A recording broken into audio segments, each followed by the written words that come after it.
Hi, I'm Melissa with Mixin' Some Magic. I'm a Disney planning expert and I'm here to mix a little magic into your day. Each week I share Disney vacation planning tips, park strategies, and a little bit of Disney history sprinkled in. Of course, I like to include lots of Disney magic. Join me, let's mix in some magic.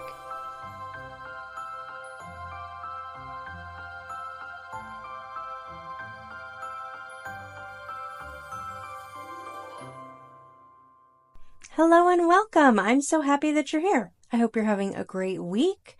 It's been a great week at my house. My girls are at camp, which is nice. We still have a whole month of summer left, so I feel like we are not quite on that countdown, where you're counting down till school starting. We're not quite there yet. My girls have some more camps, and we have a Disney trip coming up with my oldest daughter in a couple of weeks, so I feel like we're still in summer mode. I know a lot of you are in full-blown back-to-school mode, but we're not there yet, and I am thankful for that. I need a little more time before I can wrap my head around back-to-school shopping and things like that. So things are going great at my house. I hope things are going great at your house. This week is Disneyland's birthday. Disneyland is turning 69.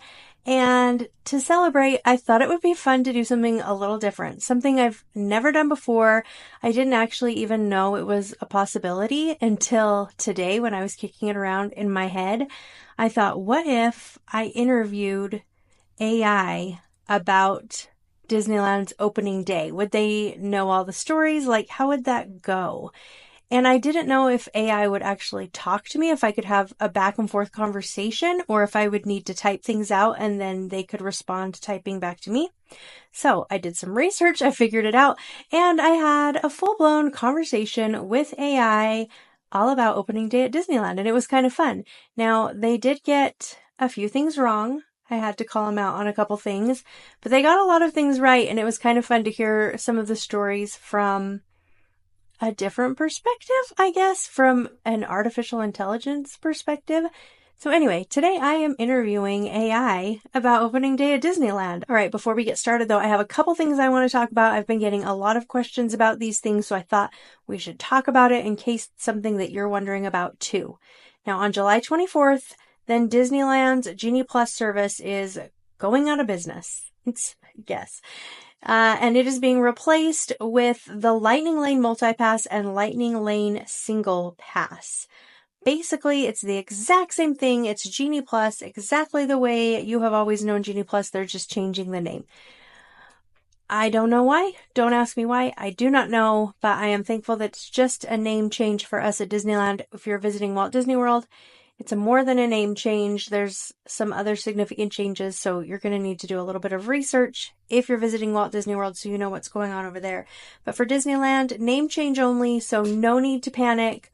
Although it is annoying because now I have to go all through my website and change it. Change all the mentions of Genie Plus. So not looking forward to that. I should probably get on that since it's almost July 24th. I actually kind of forgot about that until we started talking about this, and now I remember. So, exciting stuff happening over here. The next thing I want to talk about is the rumor that Disneyland is going to be closed on July 19th or some days in July because of a worker strike. Now, there's a lot of content creators that are, I don't want to say spreading misinformation, but kind of. I don't know. Here's the thing. I'm sure you already know this, but I'm going to tell you anyway. On social media, there are 3 types of content that do well. And people who are content creators want to grow on social media so they can expand their reach and grow their businesses. So the 3 types of videos that do well are funny videos. Those always do well. Videos that contain information that solve a problem or show you how to do something. Things like those little hack videos. Those kinds of things do really well. Another popular type of video is a video that creates some type of strong emotion in the person watching. Now, usually the emotion isn't happiness and joy. It is usually anger or fear or nervousness, those kinds of emotions. So a lot of content creators really zone in on this because if they can get you feeling upset or angry or worried, then you're likely going to share that video with someone else because you're like, oh my gosh, look what's happening. So you'll share the video or you'll comment on the video, or you'll watch more of their videos that contain that same type of content. And this just expands their reach and makes them grow, and it makes them money. So they're making money on your emotions, and they know this. That's why they do it. So a lot of content creators will lean into that and create videos to stir up those emotions to grow their reach. And it's kind of icky. I don't know. It bothers me. I don't like it when I see those videos. And luckily, I don't feel like we see a ton of those in the Disney community. There are other genres that experience that a lot more, but we do see some in the Disney community. I just unfollow those people because I don't like to see those kinds of videos that are telling me how to feel and just kind of like stirring up things that aren't really true necessarily. They just spin it in a way to make people upset so that they get more views. So there are a lot of videos going around right now saying that Disneyland is going to be closing probably July 19th or soon thereafter for a workers' strike. Now, this is not necessarily true. They are just spinning it so that they can get more views. So what's actually happening is there are cast members that are union workers, and their union is trying to get more pay and benefits and things like that for the cast members that are part of their union. So on July 19th, the cast members who are part of this union are going to vote to decide whether or not they want to go on strike. Now, this doesn't mean that on July 19th, they're all going to go on strike and they're going to march out of Disneyland and they're going to have to close down the parks. That's not what it means. It's like a legal process. You have to strike legally as a union. You can't just strike whenever you feel like it. So the first step to the strike is they would need to get enough votes from the members to be like, yes, we want to go on strike. And then they would take that to Disney, the union would, and be like, hey, we're going to go on strike. We have enough votes, so here's our demands. Are you going to work with us on this, or are you going to actually make us strike? Because we're willing to do it if that's what it comes to. And then they'll give Disney a certain amount of time to respond, and it kind of starts some negotiations back and forth. Now, a strike is bad for everybody. Like the union members, these cast members, they don't want to go on strike because then they're not going to get paid. And that's a real bummer to miss out on even a few days of pay is kind of a big deal. So they don't want to go on strike, but they also feel strongly about these demands that they're making towards Disney. So they're willing to do it, but they don't necessarily want to. That's not the best case scenario. Now, it's not the best case scenario for Disney for workers to go on strike because then they don't have people to run the rides and, do all the things that the cast members do around the parks. And that is bad for business. So it is in everybody's best interest to kind of figure this out before they go on strike. So that's kind of where it's at. That's what's happening right now. I don't know if they'll actually go on strike or if Disney is going to compromise and work with them a little bit. We'll just have to wait and see. But it's not like they're all going to march out of the parks and there's going to be nobody to run the parks beginning July 19th. So if you have a trip coming up, I wouldn't worry about it. Don't panic. I think it will be okay. I have heard cast members saying that if you are part of a union and you go on strike, you get unemployment, but that is actually not true. In California, you don't get unemployment if you're on strike. You do get paid a little bit, I believe, by the union, but it is not the same amount that you were getting paid to work your actual job. So I guess it was kind of in the works that people who were on strike could get unemployment, but Governor Newsom vetoed that bill last year. So that's not in effect. So it really will hurt cast members to go on strike. But at the same time, they all have to kind of do it together and show solidarity so that they can show Disney we really mean business. So anyway, there's a lot of moving parts, a lot of things going on, and decisions have not been made. Maybe the union workers are going to decide that they don't want to go on strike, that it's not in their best interest. They all have to kind of decide for themselves what way they're going to vote. So that's where we're at. Now, interestingly, cast members have gone on strike back in the 80s. I think it was 1984. And Disney knew the strike was coming because legally they do have to give them notice, and they pulled a bunch of other employees who weren't part of the union and trained them to run the rides and run the concession stands and do all those things. And so the park didn't close. It stayed open and it ran as normal, and they just had other cast members come in and fill those spots. So something like that could happen. Disney wants to stay open at all costs, and I really think it is, I would say, a slim possibility that they would close down due to a strike. Disney knows that's not in their best interest, so I think they will work together to make something work between them. Okay, just wanted to say that because I've had a lot of questions about that. And shoot, I thought there was one more thing and I totally can't remember what it is. So if I think of it, I will tell you at the end after our interview with AI all about opening day at Disneyland back in 1955. Okay, let's take a quick break, and when we come back, you can meet my AI friend. I should have asked him what his name was. I don't know. Maybe we'll have to make up a name for him. Don't go anywhere. You're listening to Mix in Some Magic.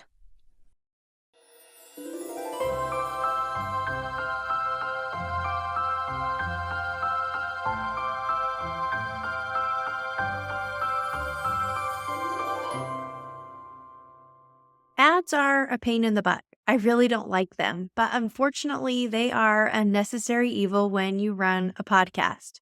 If you're listening to the ad and affiliate supported version of Mix in Some Magic, thank you. Your support helps keep Mix in Some Magic running. If you're listening to the ad-free version on Patreon, thank you as well.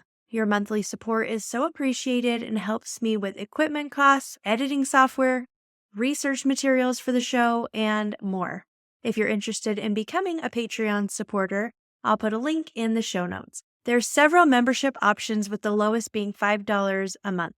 All Patreon supporters are invited to attend our monthly Disney book club as well. So come and join us. All right, that's enough of that. Let's get back to the episode.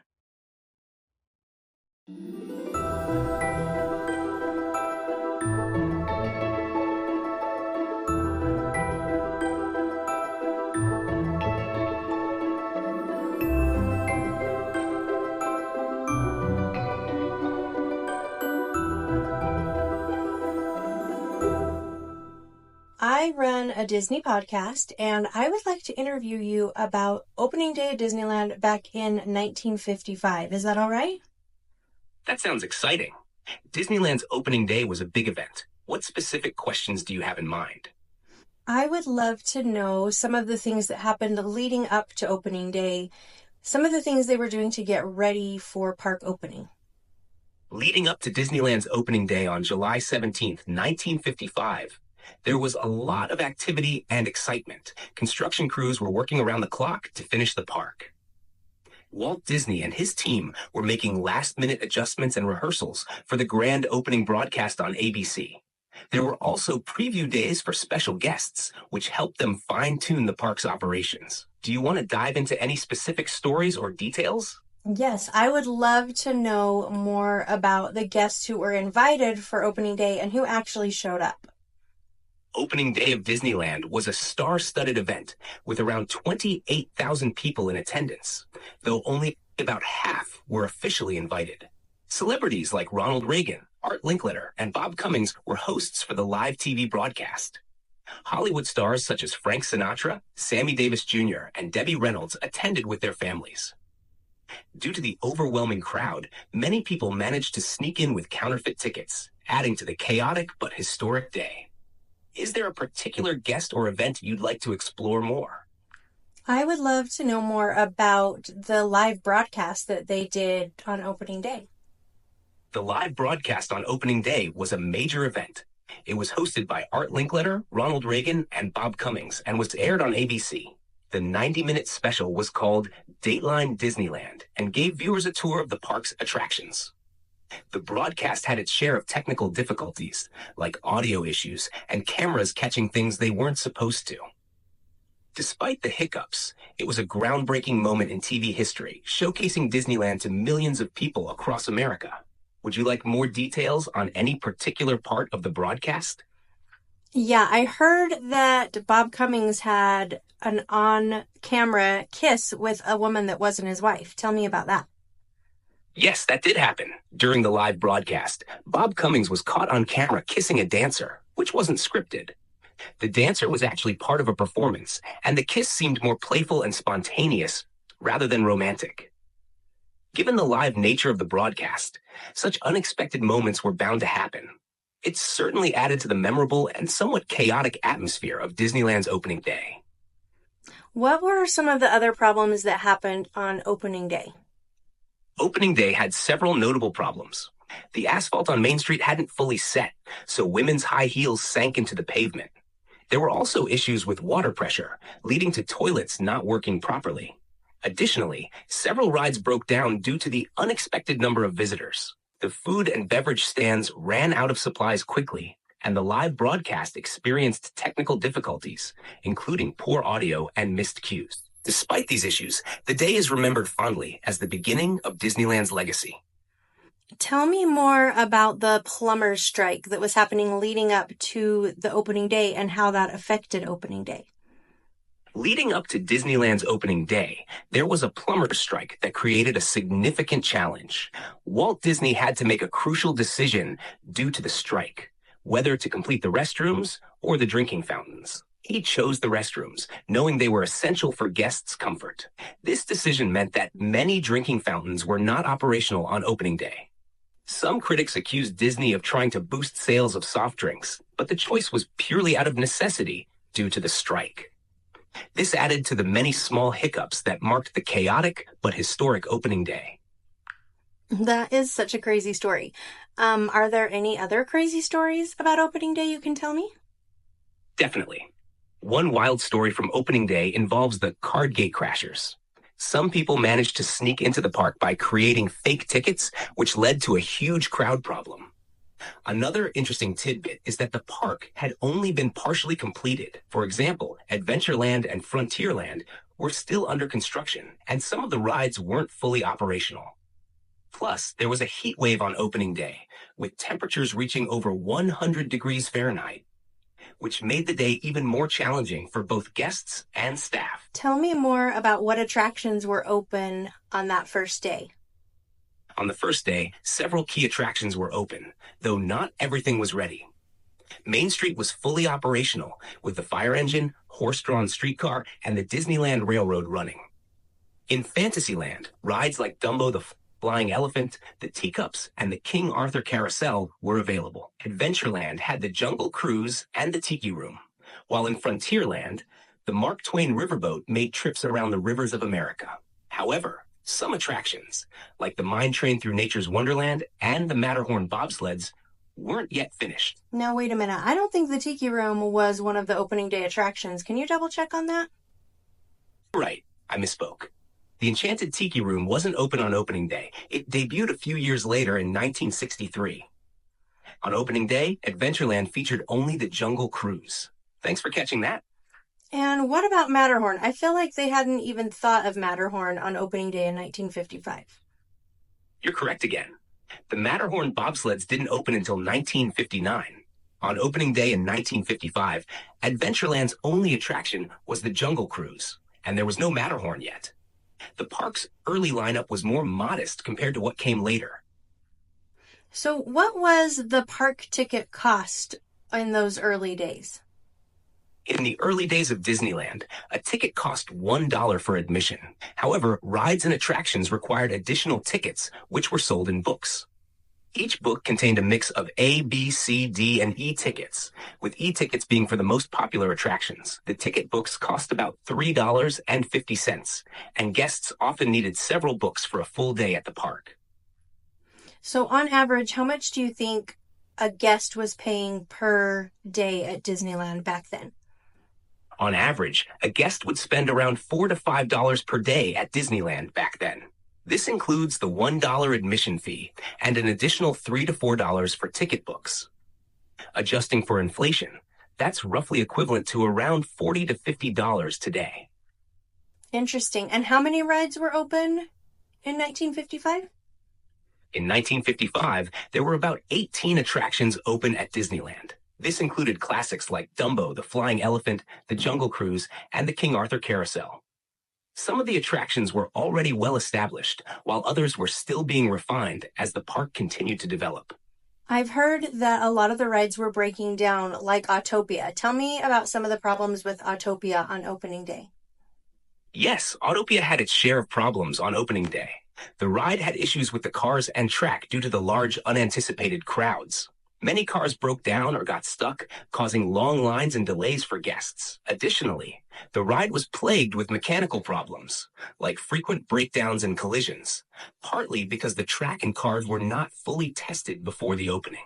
These issues were a major part of the challenges faced on that chaotic first day. What about Dumbo? Was that really open on opening day? Yes, Dumbo the Flying Elephant was indeed open on opening day. It was one of the few attractions that were fully operational from the start. Dumbo quickly became a favorite, with its whimsical flying elephants and colorful design capturing the imaginations of guests. I would love to hear the story about the Mark Twain riverboat and how it got overloaded and almost sank on opening day.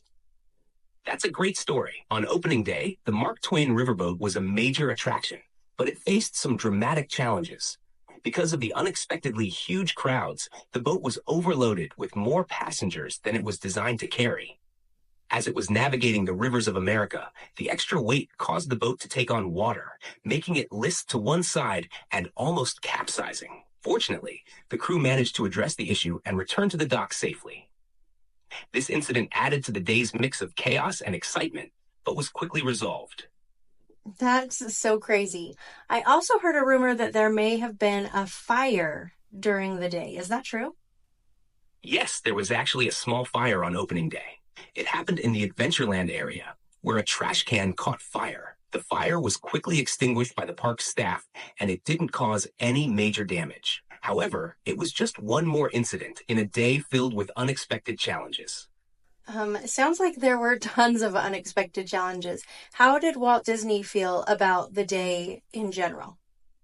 Walt Disney was disappointed with how opening day turned out, largely due to the many issues and technical difficulties. Despite his frustration, he was also optimistic and determined to fix the problems. He saw it as a learning experience and used the feedback to improve the park for future guests. Overall, while the day was chaotic, it set the stage for Disneyland's success and growth. Now, I'm kind of thinking that the main problem was just overcrowding because they weren't prepared for that many people. Do you feel like that was kind of the basis of all the trouble for the day? Yes, overcrowding was definitely a major factor behind most of the day's problems. Disneyland had anticipated a large crowd, but the actual number of guests exceeded expectations, which led to issues like ride breakdowns, long lines, and even the overflow on the Mark Twain riverboat. The park was just not equipped to handle such a huge turnout, which magnified other technical and logistical challenges. So, while there were multiple problems, overcrowding was at the heart of many of them. I just remembered a story I heard about the Storybook Land canal boats and how they weren't ready at all for opening day. Is this true? Tell me more about that. Yes, that's true. The Storybook Land canal boats were indeed not ready for opening day. The ride was still under construction, and there were many last-minute issues with the boats and the canal itself. On opening day, the canal boats were a work in progress, and the ride didn't operate as planned. Guests were disappointed, as this attraction was meant to showcase miniature scenes from classic Disney stories. It was only later that the ride was completed and opened to the public. Was there anything that went as planned on opening day? Despite the many issues, there were a few things that went as planned on opening day. For instance, the Disneyland Railroad successfully ran its full route around the park, providing guests with a tour of the park's different lands. Additionally, the iconic Main Street vehicles, like the horse-drawn streetcar and the fire engine, operated smoothly. The park's opening ceremonies and the live TV broadcast went off as scheduled, even though there were some technical glitches. So while there were many challenges, these aspects helped create a memorable and historic day. Tell me about what shops were open on Main Street in 1955. In 1955, Main Street had several charming shops that gave guests a taste of early Disneyland. The Main Street Emporium was the primary store for souvenirs and merchandise. There was also the Carnation Ice Cream Parlor, where guests could get treats and snacks. For dining, the refreshment corner offered hot dogs, popcorn, and other quick bites. Additionally, the Disney Clothier's shop sold clothing and accessories. These shops helped set the stage for the classic Main Street experience that guests continue to enjoy today. There was also a working bank on Main Street, right? Yes, there was indeed a working bank on Main Street called the Bank of Main Street. It was more than just a decorative building. It actually offered real banking services, including cashing checks and exchanging money for park guests. It was part of the immersive early 20th century American small-town atmosphere that Main Street was designed to evoke. What about the lingerie shop? I've heard there was a lingerie shop open. Yes, there was a lingerie shop on Main Street called the Disneyland Lingerie Shop. It was part of the original lineup of stores and offered a range of ladies' undergarments and accessories. It was one of the more unique shops on Main Street and catered to a different market than most of the other stores. Did women really want to go bra shopping on their Disneyland day? It seems unlikely that bra shopping was a major draw for most visitors on opening day. The lingerie shop was part of the overall retail experience on Main Street, but it was probably not a top attraction. Most guests were likely more interested in exploring the park's rides and attractions rather than shopping for lingerie. Tell me about the Wizard of Bras that was part of the lingerie shop. The Wizard of Bras was indeed a unique feature of the Disneyland lingerie shop. It was a playful, whimsical window display featuring a character dressed as a wizard who would magically reveal various lingerie items. The display was designed to be a fun and eye-catching part of the shop, drawing in curious guests. It played into the overall nostalgic and charming atmosphere of Main Street, though it was more of a novelty than a major attraction for most visitors. What kind of food could you buy on opening day? On opening day, food options at Disneyland were quite limited compared to what you'd find today. Guests could buy hot dogs, popcorn, and soft drinks at the refreshment corner on Main Street. There were also ice cream treats at the Carnation Ice Cream Parlor. Additionally, there was a small stand selling lemonade and snacks near the Adventureland entrance. Because of the overwhelming crowds, many of these stands quickly ran out of supplies, adding to the day's challenges. So, what do you think was the very best part of opening day at Disneyland? The very best part of opening day at Disneyland was the excitement and sense of wonder that filled the park. Despite the technical issues and overcrowding, the day was historic, marking the beginning of what would become a beloved institution. The live TV broadcast was also a highlight, as it introduced Disneyland to millions of viewers and showcased Walt Disney's vision.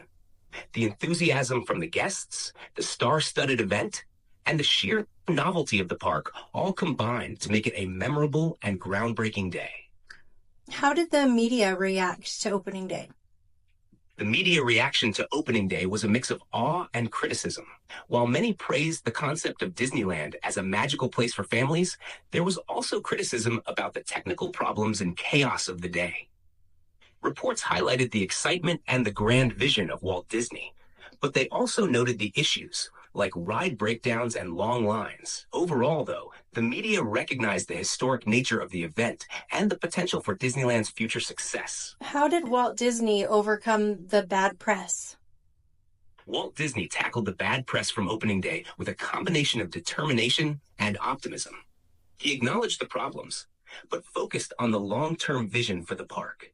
Disney quickly addressed the issues by making improvements and fixing the technical problems. He continued to engage with the media and the public, emphasizing Disneyland's promise as a place of joy and wonder. His commitment to refining the park and his passionate vision helped shift the narrative from a rough start to a hopeful future.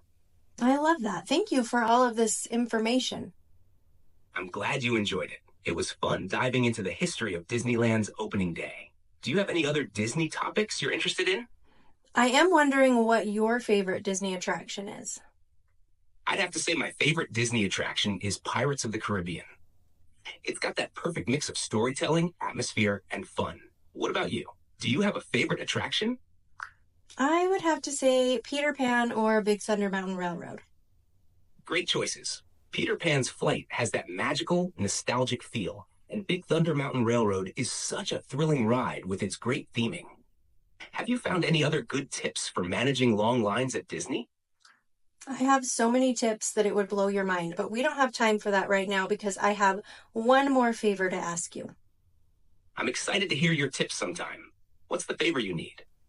I would love for you to read Walt Disney's opening day speech. Sure. Here's an excerpt from Walt Disney's opening day speech. To all who come to this happy place, welcome. Disneyland is your land. Here age relives fond memories of the past. And here youth may savor the challenge and promise of the future. Disneyland is dedicated to the ideals, the dreams, and the hard facts that have created America, with the hope that it will be a source of joy and inspiration to all the world. It's such a heartfelt message and really captures the spirit of Disneyland's opening. It really does. I love it so much. Thank you so much for taking the time to hang out and chat with me today. I'm glad you enjoyed it. It was fun chatting with you about Disney. Have a great rest of your day. Bye.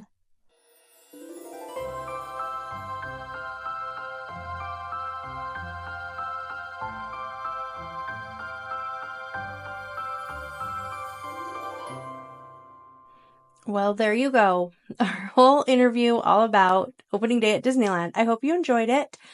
AI was pretty smart, did get a few things wrong.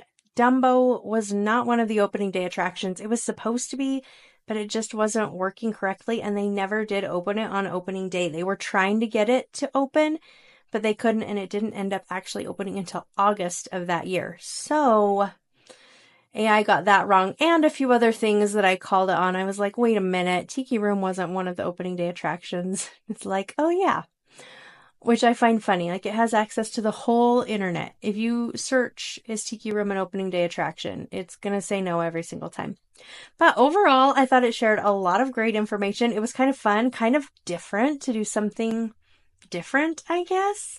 I don't know. I enjoyed it. Now, last year, I was at Disneyland for the birthday celebration with my friend Chantel, the magical tour guide, and we did this little mini event where we just invited whoever wanted to come or whoever was going to be there. We're like, hey, we're going to be at Disneyland on its birthday, July 17th.